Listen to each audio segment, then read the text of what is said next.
Oke, mari kita bedahin yuk. Anda kan pasti udah sering banget ya dengar soal keberlanjutan, ESG, gitu-gitu. Tapi pernah kepikiran nggak sih, siapa coba yang ngecek kalau klaim-klaim hijau atau sosial perusahaan itu beneran? Bukan cuma, ya omong kosong aja. Pertanyaan bagus itu. Nah, di deep dive kita kali ini, kita mau gali nih peran krusial dan mungkin agak mengejutkan ya, dari para akuntan sama auditor di dunia laporan keberlanjutan. Ternyata, ini tuh bukan cuma soal laporan keuangan doang loh sekarang. Iya, betul. Sumber kita kali ini kan dari bab 9 sama 10 ya, dari materi yang emang ngebahas soal manajemen dan pelaporan keberlanjutan. Fokusnya yaitu, gimana sih profesi akuntansi ini terlibat, terus gimana laporan keberlanjutan itu diaudit atau di assurance. Oke, jadi misi kita nih ya, biar paham kenapa skill akuntan itu jadi penting banget di sini, dan gimana proses audit independen itu bisa ngasih lapisan, ya kepercayaan lah ya buat laporan yang Anda sebagai pembaca atau mungkin investor lihat. Kita mulai dari sejarahnya dikit kali ya. Dulu kan akuntan ya, angka aja. Betul, betul sekali. Dulu katakanlah tahun 70-an, 80-an gitu ya.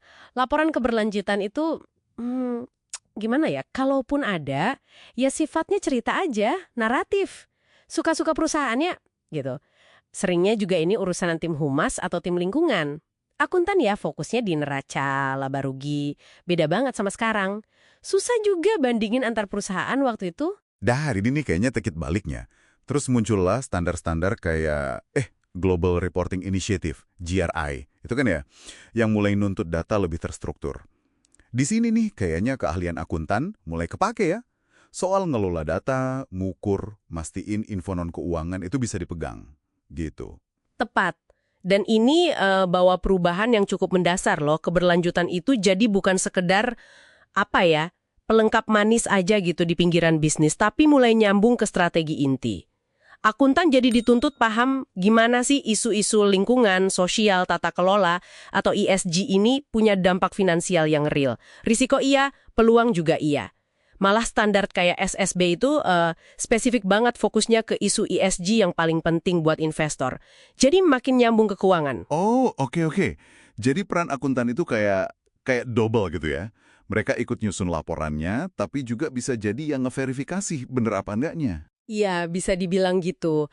Sebagai penyusun, mereka bawa disiplin lah ya, soal manajemen data, pengukuran, pelaporan.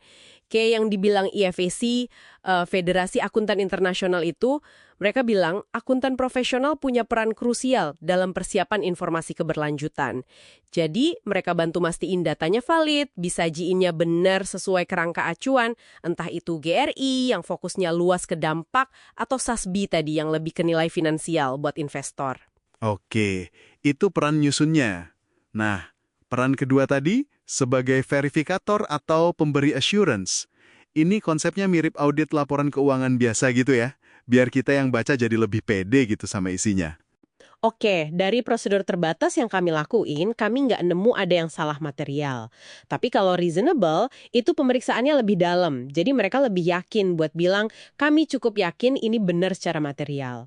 Tingkat keyakinan Anda sebagai pengguna pasti beda kan? IRM juga bilang kok, assurance ini penting buat kredibilitas. Oke, paham. Jadi jelas butuh keahlian akuntansi, ngolah data, analisis, paham bisnisnya juga, plus etika profesi yang kenceng ya, kayak integritas, objektivitas gitu.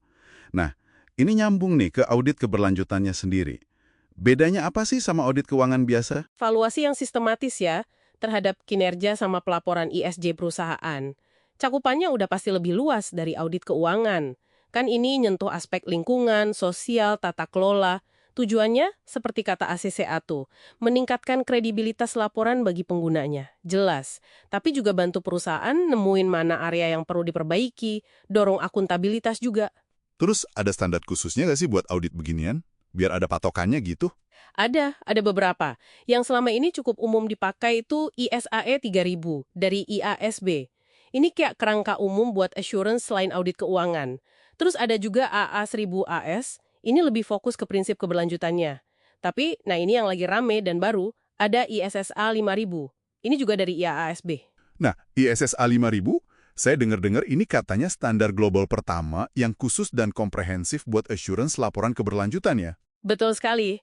Ini dianggap game changer lah istilahnya. Kenapa tuh? Apa yang bikin dia beda? Karena tujuannya itu mau nyiptain satu bahasa global yang sama buat assurance keberlanjutan. Harapannya ini bisa ningkatin konsistensi, komparabilitas laporan antar negara, antar industri, sesuatu yang ditunggu-tunggu banget sama investor dan pemangku kepentingan lain. Jadi bukan cuma standar baru, tapi upaya standarisasi global yang signifikan ini. Menariknya lagi, standar ini dirancang bisa dipakai oleh akuntan maupun praktisi non-akuntan yang kompeten. Wah, menarik banget ya. Satu lagi nih, soal etika. Tadi disebut sekilas. Gimana sih prinsip etika akuntan itu nyambungnya ke keberlanjutan? Erat banget. Prinsip dasar etika akuntan kayak integritas, objektivitas, kompetensi profesional, kerahasiaan, perilaku profesional, itu kan intinya mendorong tindakan yang jujur, adil, bertanggung jawab. Nah, itu kan sejalan banget sama inti keberlanjutan. Mendorong perusahaan buat mikir jangka panjang, nggak cuma profit sesaat, tapi juga mikirin dampak ke masyarakat dan lingkungan.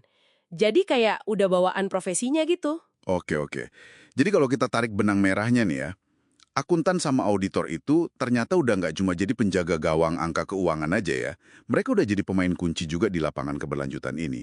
Bantu mastiin klaim-klaim ISG itu ada dasarnya, bisa diukur, dan ya bisa dipercayalah. Iya, betul. Dan kenapa ini penting buat Anda yang dengerin? Ini bisa jadi semacam filter buat Anda. Pas Anda baca laporan keberlanjutan suatu perusahaan, coba deh cek, ada nggak pernyataan assurance independennya? Terus levelnya apa? Limited atau reasonable?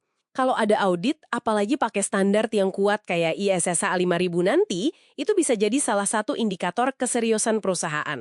Sedikit banyak bantu Anda milah lah, mana yang emang komit, mana yang mungkin cuma greenwashing aja. Nah, ini jadi pertanyaan penutup nih buat Anda renungkan di rumah. Dengan adanya pilihan limited versus reasonable assurance tadi, kira-kira tingkat keyakinan setinggi apa sih yang Anda butuhkan biar benar-benar percaya sama klaim keberlanjutan sebuah perusahaan?